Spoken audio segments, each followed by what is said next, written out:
रात का पहर था। घुप अंधेरा छाया हुआ था। गांव में सन्नाटा पसरा था। हवा में सिर्फ झींगुरों की आवाज गूंज रही थी। अचानक एक खौफनाक दहाड़ गूंजी। गांव के कुत्ते भौंकने लगे। बच्चे डर के मारे रोने लगे। मां उन्हें चुप कराने लगी। सब समझ गए थे, वो आ गई थी। यह कहानी है उत्तराखंड के कुमाऊं क्षेत्र के एक छोटे से गांव की। यहाँ के लोग पार वाली बाघिन के खौफ में जी रहे थे। बाघिन रात में आती और किसी को उठा ले जाती। गांव वाले डरे हुए थे। उनकी रातें खौफ में बीतती थीं। बाघिन का खौफ हर तरफ फैल गया था। गांव वाले घरों से बाहर निकलने से डरते थे। खेतों में काम करना बंद हो गया था। बच्चों को स्कूल जाना छूट गया था। गांव में दहशत का पहरा था। एक दिन गांव के सरपंच ने फैसला लिया। उन्हें मदद की जरूरत थी। उन्होंने एक मशहूर शिकारी जिम कॉर्बेट को बुलाने का फैसला किया। कॉर्बेट बाघों के बारे में बहुत कुछ जानते थे। उन्हें उम्मीद थी कि कॉर्बेट ही इस खौफ से उन्हें निजात दिला सकते हैं। जिम कॉर्बेट गांव पहुंचे। गांव वालों ने उन्हें बाघिन के बारे में बताया। कॉर्बेट ने ध्यान से उनकी बातें सुनी। उन्होंने गांव वालों को हिम्मत दी। उन्होंने वादा किया कि वो बाघिन को रोकेंगे।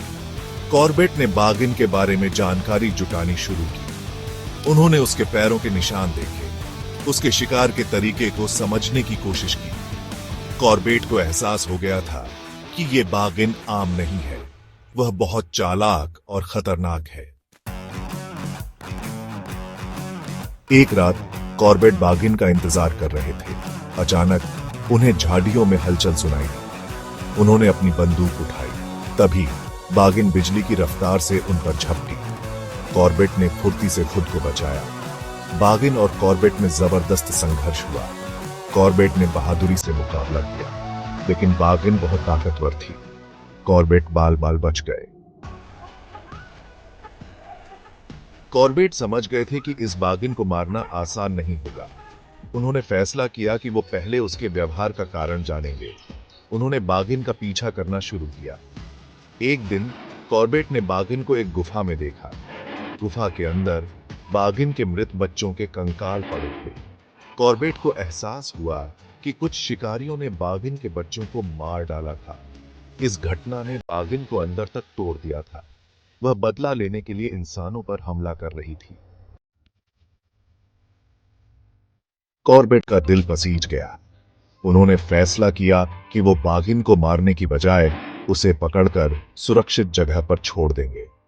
कॉर्बेट ने एक योजना बनाई। उन्होंने बाघिन को फंसाने के लिए एक पिंजरा तैयार किया। उन्होंने पिंजरे में एक बकरी को बांध दिया। बाघिन को आकर्षित करने के लिए बकरी चिल्ला रही थी। कॉर्बेट दूर से नजर रखे हुए थे। उनका दिल जोरों से धड़क रहा था। रात के अंधेरे में बाघिन पिंजरे के पास पहुंची। वह भूखी थी। बकरी को देखकर उसके मुंह में पानी आ गया। वह सावधानी से पिंजरे के पास गई। जैसे ही उसने पिंजरे में कदम रखा, दरवाजा बंद हो गया। बाघिन पिंजरे में फंस गई। वह गुस्से में दहाड़ उठी, लेकिन अब बहुत देर हो चुकी थी। कॉर्बेट ने बाघिन को पकड़ लिया था। कॉर्बेट ने बाघिन को पिंजरे में बंद करके जंगल ले गए। उन्होंने उसे एक सुरक्षित जगह पर छोड़ दिया। बाघिन चली गई, लेकिन जाने से पहले उसने कॉर्बेट को एकटक देखा। उसकी आंखों में दर्द और गुस्सा साफ दिख रहा था। कॉर्बेट समझ गए थे बाघिन शायद उन्हें माफ नहीं कर पाएगी, लेकिन कॉर्बेट ने जो किया वो सही था। कॉर्बेट वापस गांव लौट आए। गांव वाले खुश थे। उन्हें बाघिन के खौफ से मुक्ति मिल गई थी, लेकिन कॉर्बेट के मन में एक अजीब सी बेचैनी थी। इस घटना ने कॉर्बेट को झकझोर कर रख दिया था।